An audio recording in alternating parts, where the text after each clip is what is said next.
Bienvenidos y bienvenidas a todos y todas a esta cápsula, donde se va a abordar la ejercitación del problema número uno del tópico de regresión no lineal. Para esto tenemos la siguiente pregunta, que dice, luego de aplicar estimación por mínimos cuadrados, se obtuvo el resultado de la tabla 1, en la modelación de una respuesta cinética. Se ha propuesto la ecuación 1 como estructura del modelo, es decir, esta ecuación de acá, y nos entregan una tabla de datos desde este modelo. La primera pregunta nos dice, ¿es este un problema de regresión lineal o no lineal? Y luego, ¿cómo se implementó el problema de regresión? Entonces, en primer lugar, para saber si un problema es de regresión lineal o no lineal, tenemos que identificar cuáles son los parámetros y cuáles son las variables. Entonces, acá pi infinito y k van a ser parámetros y t va a ser una variable.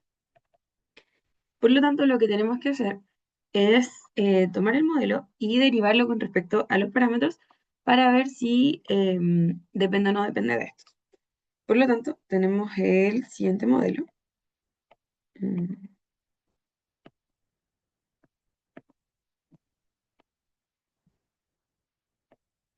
Tenemos este modelo donde tenemos que derivarlo. Lo más sencillo es derivarlo en primer lugar con respecto a i infinito, porque de esta forma nos damos cuenta que el término es simplemente este de acá. Por lo tanto, ya podemos decir enseguida que si este modelo se deriva con respecto a este parámetro, es claro que va a depender de otro parámetro que sería el k. Esto implica que es un problema de regresión no lineal. Ya. Así que ya tenemos respondida la primera parte de la pregunta.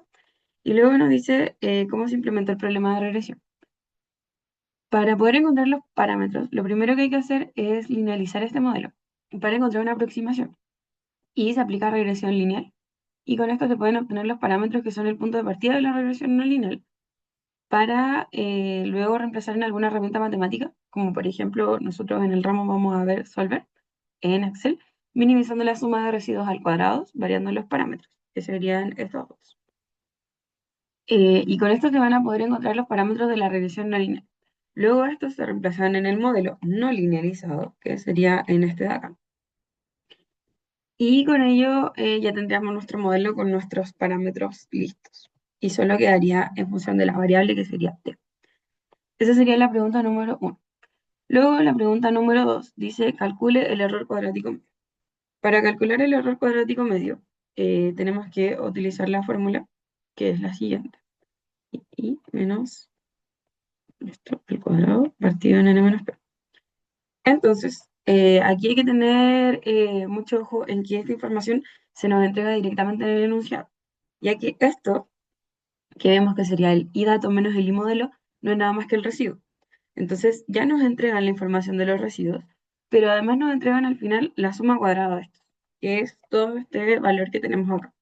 Así que no hay que calcular nada para obtener este. Y luego nos piden el n-p, que sería la cantidad de datos, que sería, o sea, perdón, la cantidad de experimentos en el tiempo, que serían 5, y p sería la cantidad de parámetros, que tenemos 2. Y este valor da aproximadamente 4,07, 4,067, 7, por ahí. Y ese sería el error cuadrático medio. Así que ya tenemos la pregunta 1 y la pregunta 2. Luego la pregunta 3 nos dice, en base a un análisis de residuos, existe compatibilidad con un estimador de máxima verosimilitud para I infinito y K. Bueno, aquí lo que tenemos que hacer es un análisis de residuos, que ya lo habíamos visto en una ayudantía anterior, pero muy por encima. Así que acá vamos a verlo profundamente. Para el análisis de residuos tenemos que cumplir con 4 cosas. En primer lugar, voy a escribirlo acá, la homogeneidad. La homogeneidad es sacar el promedio de los residuos. Y si nos damos cuenta, en la tabla ya nos dan este valor, y es 1,87 por 10 a la menos 3, es decir, un valor súper cercano a 0. ¿Ya? Por lo tanto, va a cumplir con la homogeneidad. Luego, tiene que cumplir con homocestacidad.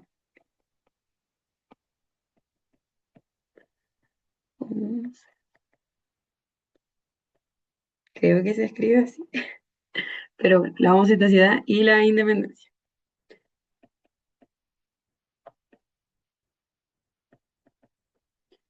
Voy a confirmar si se escribe de esta manera.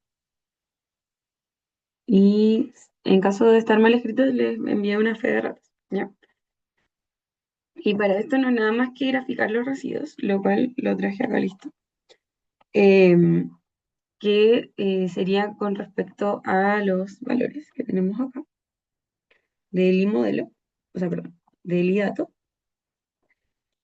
y graficar los residuos en el eje Y y en el otro eje los valores. Y así podemos ver que los residuos están bien dispersos, así que son independientes, no siguen una tendencia como algo así o algo así, y la desviación estándar es constante. Perdón, la varianza, pero la desviación es así. Luego tenemos la pregunta, o sea, perdón, ya cumplimos con homogeneidad, homocestacidad e independencia, así que ya cumplimos con tres. Y por último faltaría el 4 que si tenemos cualquier herramienta podemos verificarlo, por ejemplo, en MATLAB con un normplot. Sin embargo, en este caso, como nos dan los valores ordenados, que son estos de acá, nos dan los residuos ordenados, podemos llegar a algún tipo de conclusión, ¿ya? Entonces, esto ya es como un poco más complicado, pero podemos sacarlo. Y nosotros queremos analizar la normalidad de los datos, ¿ya? Lo voy a escribir acá.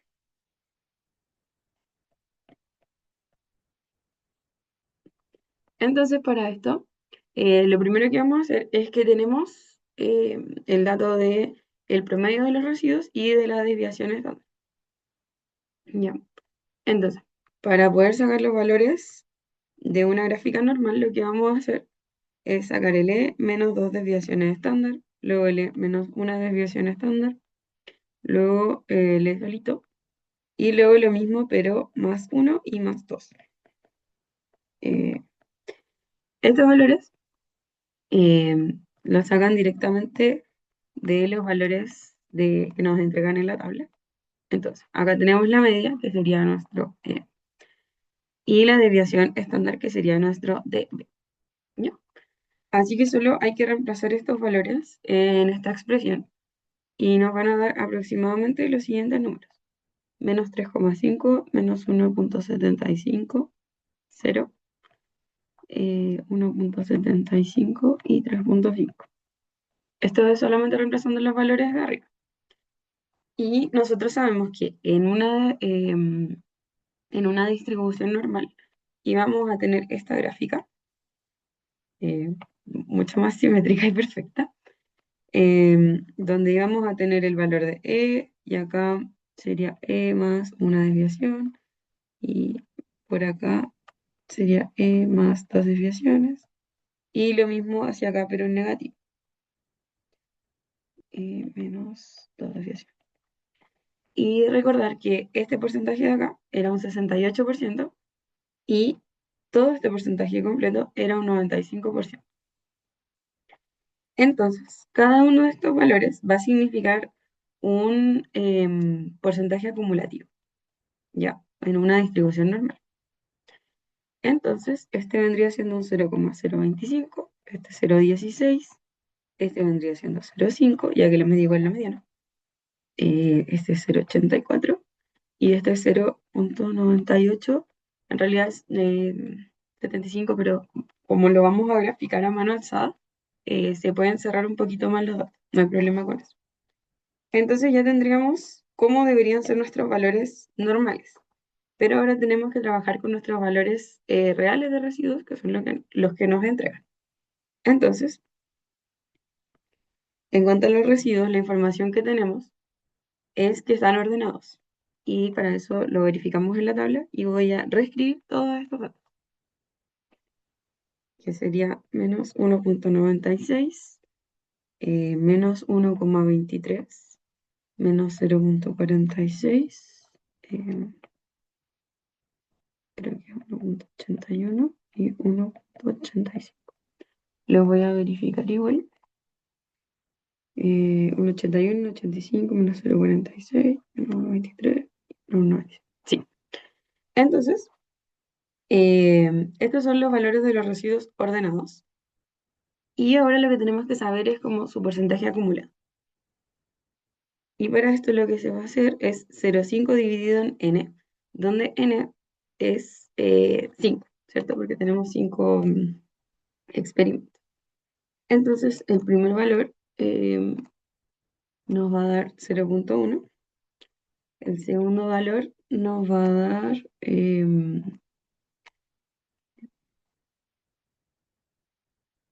0,3. Y luego 0,5, 0,7 y 0,9. Acá se va a calcular de la siguiente forma, por si es que no quedó muy claro. Este va a ser 0,5 dividido en 5. Sin embargo, no podemos hacer eso mismo para todos, porque no tendría sentido. Así que este va a partir de 0,5, pero más 1, y esto dividido en 5. Luego este 0,5 más 2, y esto dividido en 5. 0,5 más 3, esto dividido en 5. Y 0,5 más 4, y esto dividido en 5. De esta manera vamos a tener el valor acumulado, es decir, algo similar a esto, pero para nuestro residuo. Y ahora tenemos que compararlos. Y para compararlos, lo más sencillo es hacer una gráfica, la cual les traigo a continuación, en donde tenemos en esta sección de acá los valores de la distribución normal. Entonces, el menos 3,5, que sería este de acá, sería un 0,025. Luego el menos 1,75, que sería algo como por aquí, va a ser, eh, bueno, aquí está un poco corrido, pero sería un 0,16 aprox. Luego el 0 iría al 0,5. Mm,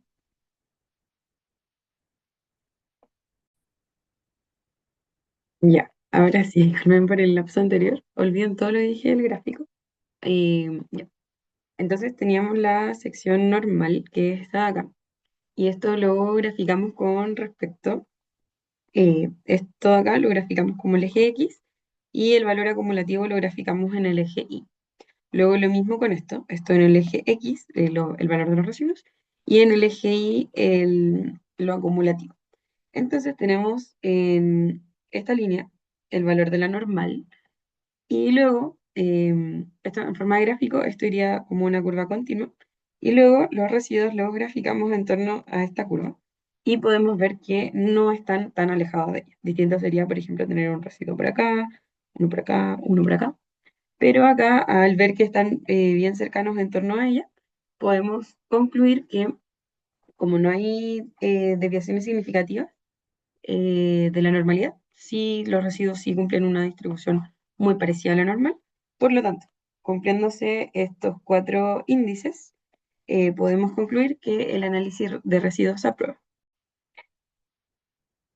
Bueno, al final también terminé buscando el nombre y es homocedasticidad, pero al final con decir que la varianza de los errores constantes se entiende que es el concepto.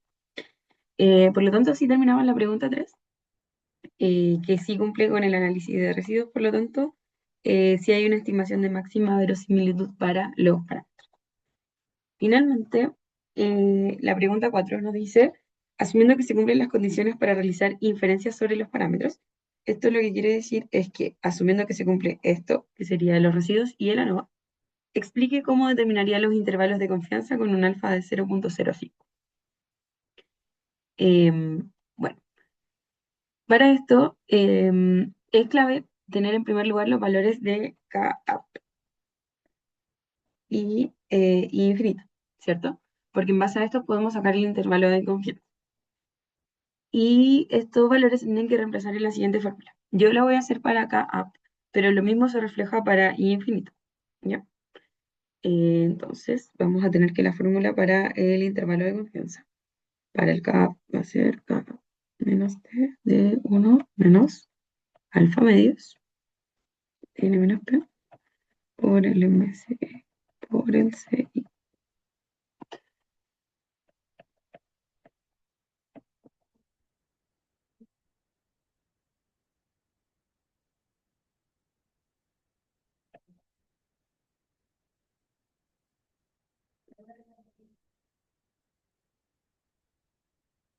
Esta sería la fórmula de la expresión. Si se dan cuenta de estos dos lados, a estos dos lados es lo mismo, solo que en este lado de acá se le resta este factor y en el lado de acá se le suma el factor. ¿Ya? Entonces, suponiendo que yo conozco el Ka, solo resta saber los valores T, el MCE y el CI. Entonces, con el T de uno menos alfa medios, más N menos P, es un valor encontrado en la distribución test-student, donde tenemos que N menos P es 3 y uno menos alfa medios es 0,025. Con eso vamos a la tabla y encontramos que T es 3,182. Luego, el valor del MC ya se encontró anteriormente en el ejercicio, que sería la pregunta 2, y da 4,067. Y CII es un valor sacado de la matriz A transpuesta por A a la menos 1, de la diagonal dependiendo de la resolución del ejercicio. Entonces, ese valor como tal no lo podemos dar específicamente, pero sí podemos decir cómo se puede hallar. Entonces, lo que se puede hacer es obtener la matriz A, que sería la matriz de diseño, em, y luego con esta se obtiene la matriz C, la cual va a tener valores C11 y C22.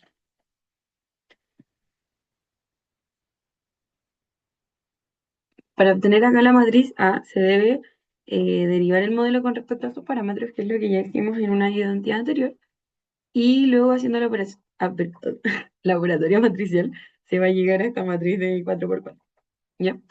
En donde C11 se va a utilizar para encontrar el KAP y C22 para el I infinito. Y esa sería la respuesta de la 3, ya que no tenemos los demás datos y no se nos pide tampoco encontrar los intervalos de confianza, sino que solo se nos dice que explique cómo los determinaríamos. Entonces, para poder determinarlos, lo único que vamos a necesitar es T, MC y el CII. Entonces, el T ya sabemos cómo sacarlo, el MC ya lo habíamos sacado, y el CII sería lo único que no tenemos el valor, pero podemos decir se va a sacar de esta forma. Lo mismo que los parámetros tampoco tenemos el valor, pero ya en la pregunta 1 habíamos explicado cómo se obtendría.